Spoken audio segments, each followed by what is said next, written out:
Roma Wines present Suspense. Roma Wines, made in California for enjoyment throughout the world. Salud. Your health, senor. Roma Wines toast the world. The wine for your table is Roma Wine, made in California for enjoyment throughout the world.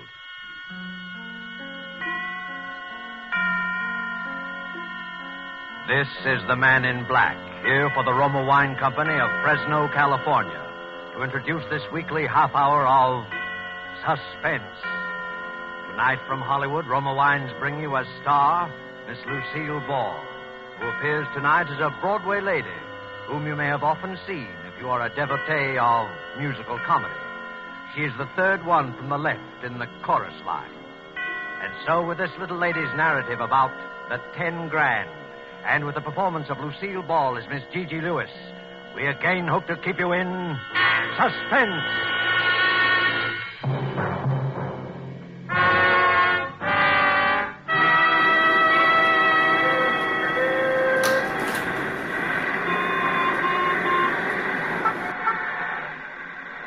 Well, on this particular night, I'm standing in front of the Broadway Lindy's with my nose practically pasted against the window. It's late and I'm hungry. I've been pounding the pavements all day doing the rounds of the manager's offices. You'd think a good hooper like I ought to be able to land something with all the shows on the big street. But here I am, standing like General Sherman's statue in front of Lindy's, looking at the pasted-up menu and mentally overindulging in a big, thick, juicy T-bone steak smothered with onions. That comfortable crowd inside there can toy politely with their chicken sandwiches and their shrimp cocktails for all I care. Just give me a T-bone smothered with onions. Here I am with 5 cents in my handbag, literally. Enough for the ride home in the subway, no extra charge for the empty stomach. Well, anyway, I can take my shoes off when I get in the subway. I turn around and give Lindy's one last sorrowful gander and then make for the subway entrance.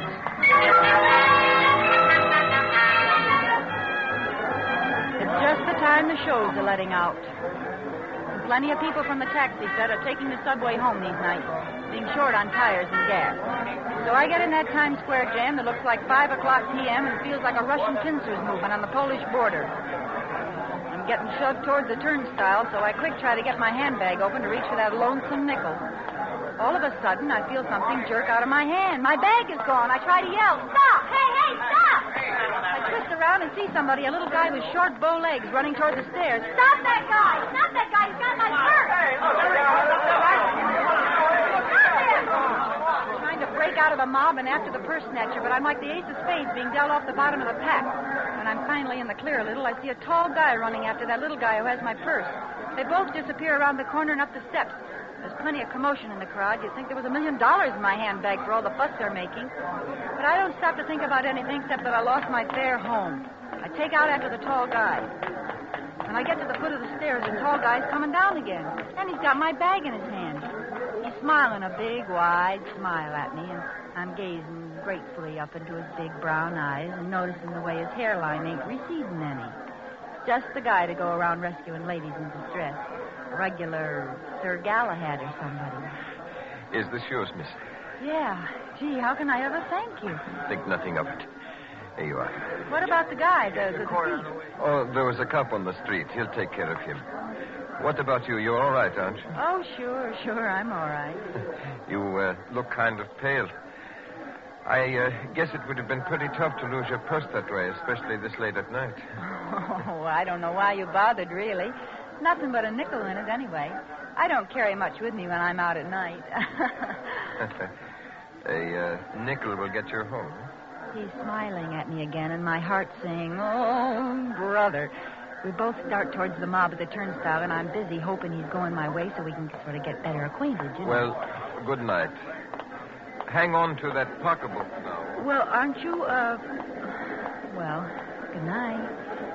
I'm caught in that mob at the turnstile again, and the train's coming in. Somehow, the way you do in crowds, I lose sight of him. And I gotta concentrate on digging out that nickel to put in the slot. I open up my bag and find the nickel all right, and then my heart almost stops.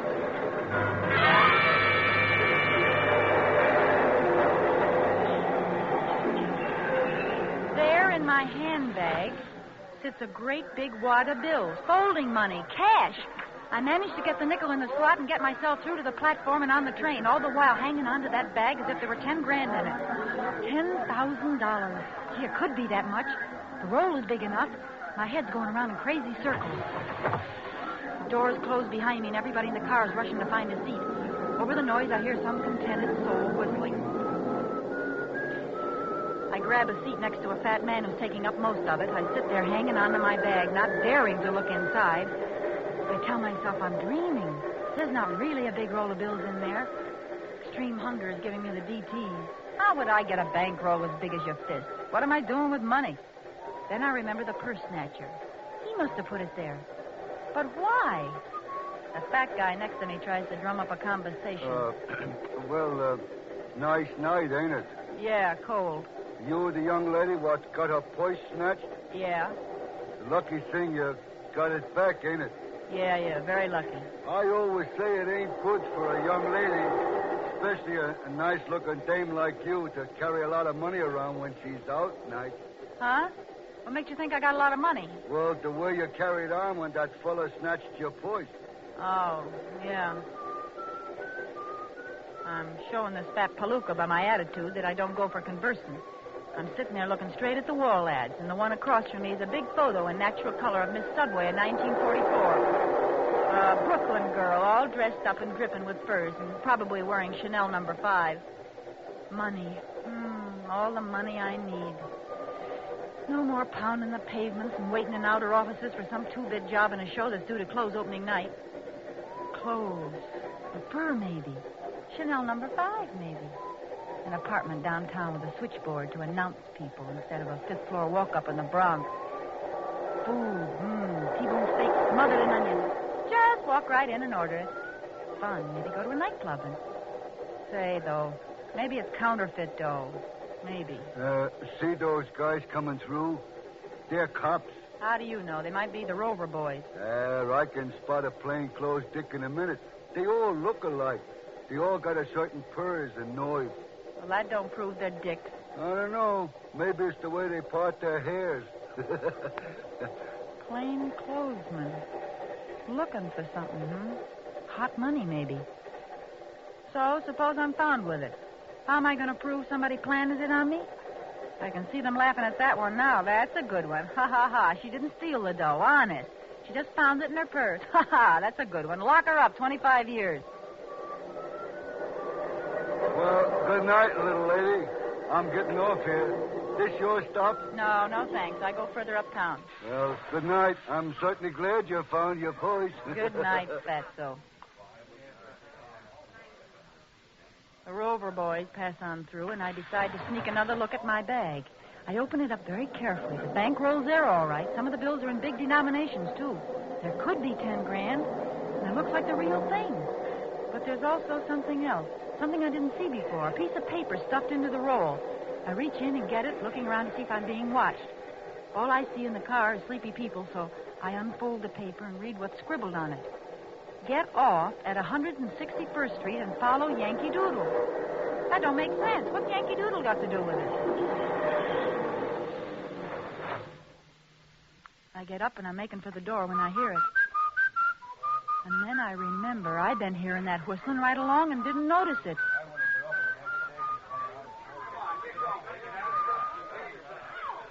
I back into the first empty seat and prepare to do some thinking. Somebody in this car wants that bankroll again. Could it be Sir Galahad? I just can't bear to think of him as a criminal type, but he was awful quick to go chasing after my purse. And he could have been in this car all along without me seeing him. I try to get a quick look around, but there's people in the aisles. And a dear little old lady's pushing her way forward. She sits down next to me. I was sitting next to a man who kept snoring. Do you mind if I sit here? No, not at all. I didn't know there could be so much confusion in the subway this late at night. Well, in New York, you get to confusion 24 hours a day. Well, I guess I'm just not used to it, that's all. Say, you look like there's something wrong. What's the matter? Do you feel sick? I'm all right. Oh. Hey, she's passed out. Won't somebody help me? This woman's sick. Yeah. Look out. Here, give her a slug of this. This'll bring her to. Thanks. That's swell. Now, look, lady, just take a swallow. Won't hurt you. Go on. Swallow it. That's it. Oh, I'm terribly sorry, really. Forget it. How do you feel? I can't imagine what happened. All at once, everything seemed to whirl around. Sure you're all right now? I'll be fine in just a moment. Here's your medicine, mister. Thanks. That's okay. You're awfully kind. I didn't think people were so kind in a big city like this. You better take it easy now. Where do you get off? What's that? Where do you get off? Oh, 169th Street. That's where my sister lives. I'm visiting her, you see, and I just thought I'd go downtown tonight and see a show and have a good time. Evelyn told me how to go on the subway, and everything was fine until just now. You're not hungry or anything? Oh, no. It's not that. I have plenty of money. At least I did have. Yeah? What happened to your money? Somebody stole my life savings. No, not really. Who'd do a thing like that? Eh? Who'd do a thing like that? Thing like that? Oh, I don't worry about it, you understand. I'll get the money back. How? Well, don't you remember the old saying? It takes a thief to catch a thief. I suppose so. Yes. Well, that's just how I plan to catch the person who stole my money. How much did you lose? What's that? How much did you lose? Oh, lose. Well, I had been saving it all my life, and there was at least, $10,000. Gee, that's too bad. Well, am I going to give it back to her if it turns out to be her money? How do I know she's not pulling a fast one? I remember that in shows it's always the dear old lady who fakes a faint to get sympathy when she's really the brains of the mob. Yeah. I noticed she got a big gulp from the bottle while she had the chance. Well, supposing she is on the level, would I give her the money when I have it here? 10 grand? And me practically in the lap of luxury? Would I? Oh, my. Listen, do you know how to whistle? What a strange thing to ask me. As a matter of fact, yes, I do. Well, I'm awfully fond of whistling. You are? Are you? Well, you know, I was judged the champion whistler of the Ladies' Auxiliary at church back home. Well, isn't that nice? Yes. Won't you whistle something for me? Oh, well, I couldn't. Not here. People would turn around and look at me. Well, you already caused quite a stir when you fainted. Oh, did I? Mm-hmm. Well, then, what would you like to hear? Yankee Doodle. Well, I'll try.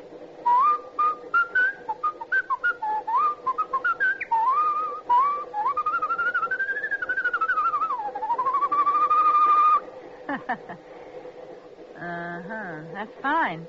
But I guess it doesn't prove anything. I beg your pardon? I meant, how was it you say you lost all that money? Oh, the money. Why, the bank teller back home just ran off with the savings of practically everybody in town. Oh, it happened back home, huh? When? Well, now, let me see. Why, it must have been 5... No. It was just about 6 years ago. Oh. Yes, and why do you ask me? Well, I just thought maybe you, I thought you might have just lost it tonight the way you talked. Well, I hope I didn't alarm you, but I just keep knowing I'm going to get that money back someday. Yeah, I'm sure you will. Oh, listen. Somebody else is whistling Yankee Doodle now. That's very fine whistling, too. Isn't it, though? Yes. Yeah, and this time it's no old lady. I got an idea it's somebody who just possibly could have a slight case of murder on his mind.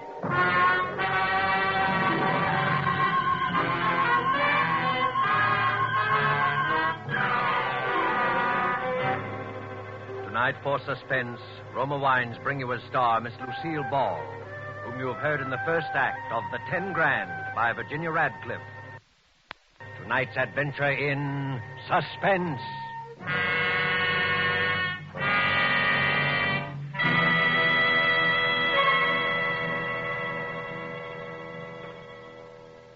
Far to the south of us is our good neighbor country, Ecuador, land of towering mountains, sweeping vistas.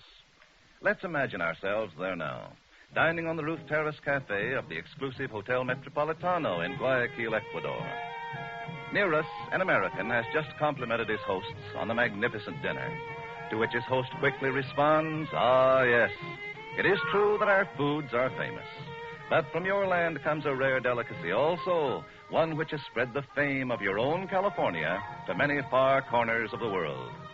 It is this superb wine, So excellent that we in Ecuador import it from your United States. My friend, I drink to you in your own delicious Roma wine. Our Ecuadorian friend is right, for Roma wine's superb quality has won such favor in many far places that they import it, enjoy it as a rare luxury. But not so here in America. Here, millions know and enjoy Roma wines as an inexpensive, everyday delight, at meal times and when entertaining. So many, in fact, that Roma is America's largest selling wine, with no high import duties to pay nor expensive shipping costs. You enjoy these distinguished wines for only pennies a glass. Ask for Roma wines, which bring you old-world winemaking skill, plus Roma's own modern scientific controls and testing.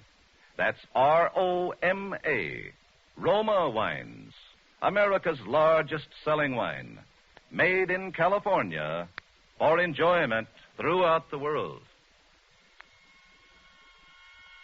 And now it is with pleasure that we bring back to our soundstage Lucille Ball in The 10 Grand, a tale well calculated to keep you in suspense.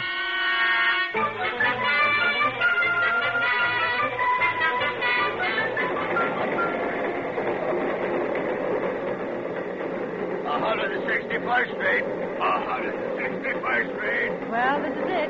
Oh, must have been dozing. Is this your station? Yeah, and the next stop is yours. Don't fall asleep and miss it now. Well, I won't. You've been very kind. I do want to thank you. Don't think nothing of it. Well, good night. Good night, my dear. Now be careful crossing the street. Sure, don't worry. I'll be plenty careful. I get off the train. Stand for a minute on the platform looking around.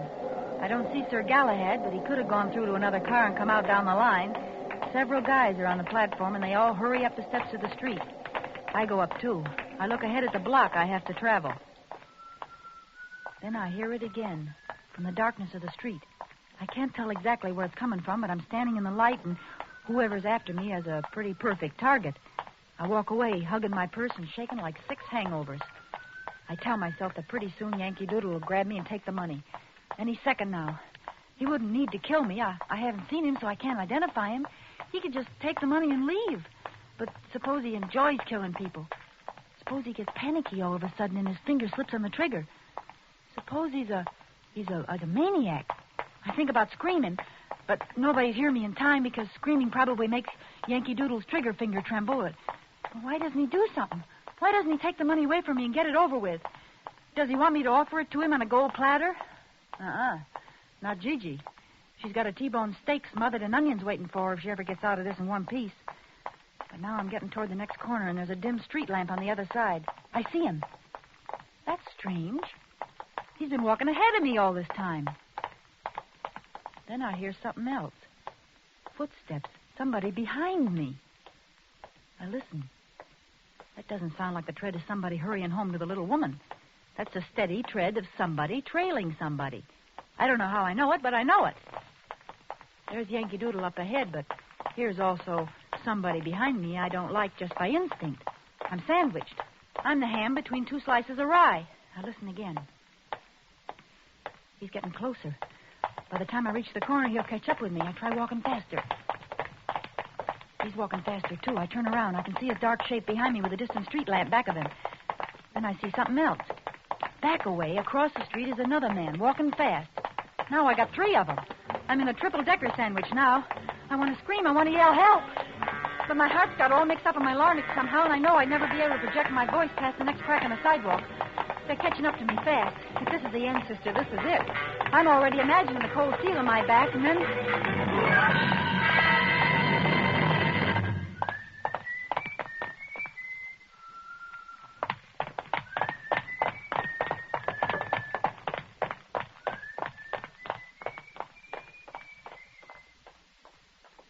The 2 boys walk right on past me. Don't even give me a tumble. They're making time, and as the one on my side gets ahead of me, I see him nod to the one across the street. They're not tailing me. They're after Yankee Doodle. They heard him whistle, and they'll be catching up with him any minute now. I heave a big sigh of relief and consider a quick exit back to the subway with my 10 grand. I can just barely see the two of them as they come close to the next street lamp. They could be plainclothesmen, but I don't think so somehow. In that case, they got an illegal desire to get something they think Yankee Doodle's got. Or maybe Yankee Doodle's the illegal part of the deal. Suppose he turns out to be Sir Galahad.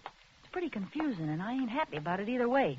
But something, I don't know what, makes me take after the two Rover boys instead of going my own way while I got the chance. I look up ahead. Yankee Doodle's a block away now, and he stops for a second under a streetlight. He's listening. I can tell that, even though he's too far away for me to tell if he's Sir Galahad. Then quickly he disappears into the shadows again. I'm trying to keep my heels from clicking too loud, but they sound like drum beats, so I take my shoes off quick. The Rover boys are up on the corner now, but I'm making it by the time they're halfway down the next block. The street lamp must have burned out along here because it's blacker than a Schiaparelli dinner dress. If only a police car would come by or something. Maybe Winchell would be cruising with the boys, yeah, and then he'd give me a plug in his column, and it'd be easy for me to get a job. Oh, what am I thinking about things like that for now? Besides, there ain't a car on the street. There hasn't been one since I got off the subway. Suddenly, out of the blackness, a hand grabs my arm, another covers my mouth. Be quiet. Don't scream. It's me. Here, let's get down on the stairway where they can't see just against the light. Now. You didn't need to choke me. They'll come back this way in a minute.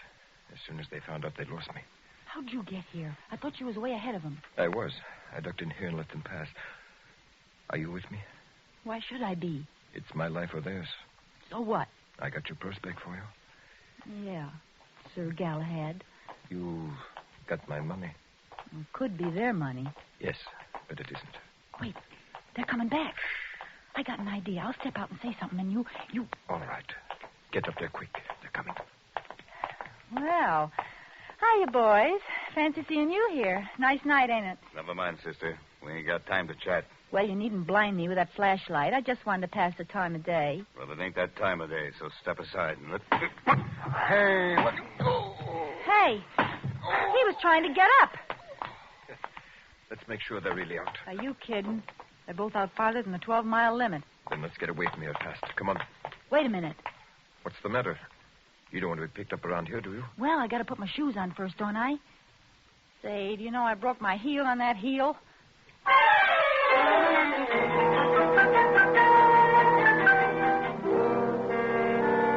So, here we are, 15 minutes later, sitting in an all-night restaurant after running practically 12 blocks and me forgetting all about the fact my feet was killing me a couple hours ago. Sir Galahad's breathing just like normal, but I'm still sounding like a pair of bellows trying to catch my wind. He's looking at me and laughing in a nice way, and I don't mind. You know, what you need is a little regular exercise. It would get you in condition. A nice, steady job hoofing somewhere will do that for me. I wonder how long it will be before the cops find those guys. Maybe you ought to report it first, just to be on the safe side. No. It would be too dangerous. I have to get rid of the money first. Oh. No, I did not rob a bank. Well, there's other illegal ways to get 10 grand. Here comes the waitress. Better order, and then we can talk. Eh? I can't believe I'm really going to get a steak inside of me instead of hot lead. Wait until you see what the steak's like before you feel too happy. Know what you want yet? Yeah, a long time ago. T-bone steak, rare, smothered in onions. Make it 2, please. 2 T's, rare and buried. All right, shoot. What am I saying? I'm a Greek. Yeah? I came over here when I was about 15. My father and mother are still in Athens. I couldn't get them out of the country when the Italians invaded. So I don't know where they are now.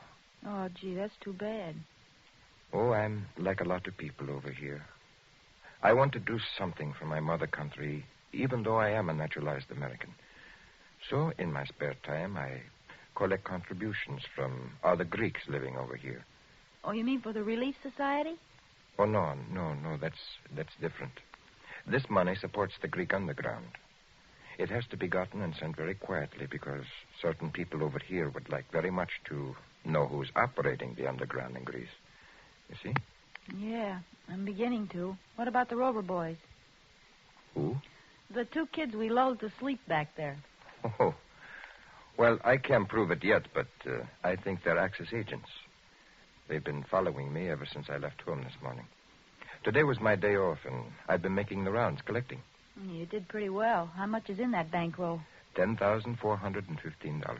Oh, boy, you're quite a salesman. I've got a good product to sell. Anyway, I thought I could shake those guys in the subway. But then when you got your purse lifted, I did a little quick thinking and decided the money would be safer with you for a while. And I do want to thank you. Oh, that's all right. Always glad to help out. Well, I guess you'd like to have your $10,000 back now, huh? You know, in Greece, they have a law that whoever finds money gets to keep 10% as a reward. No kidding. Yes. So the way we'd figure it, you get $1,041.15. Say, that's wonderful. That's a great custom. I wonder why they don't adopt it in America. Well, I guess America has a lot of things that Greece doesn't have. T-bone steaks, for instance. Yeah, that's true. Well, here you are. I hope you get the dough into the right hands. Thank you very, very much. Aren't you going to count out your 10%? I got to contribute something to winning the war, ain't I? Say, miss. You want me? Yeah, what happened to them 2 T-bone steaks? Oh, well, I'm sorry, but when I took your order for the steak, I forgot this was Meatless Tuesday. Oh, no.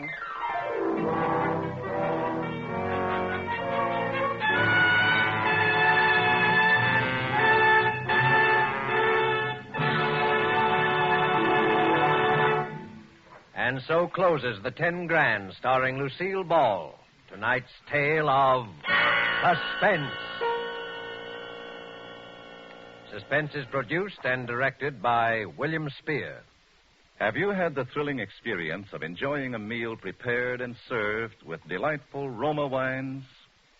Well, tomorrow evening, we suggest that when preparing your dinner, whether it be fish, meat, or poultry, just add a generous portion of your favorite Roma table wine, Sauterne, Burgundy, or Claret.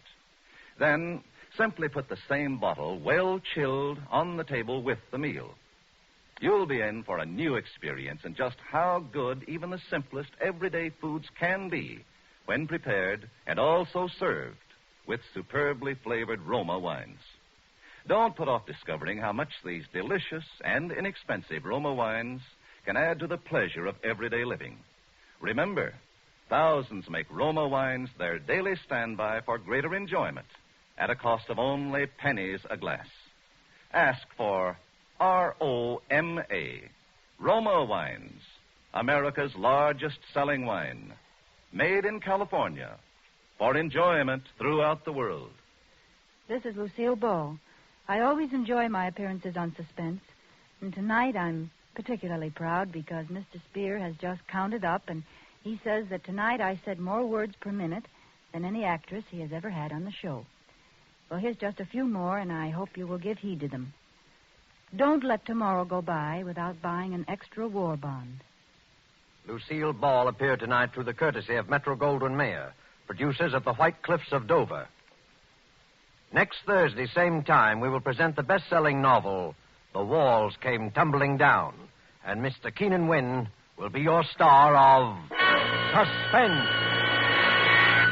Presented by Roma Wines, R-O-M-A, made in California for enjoyment throughout the world.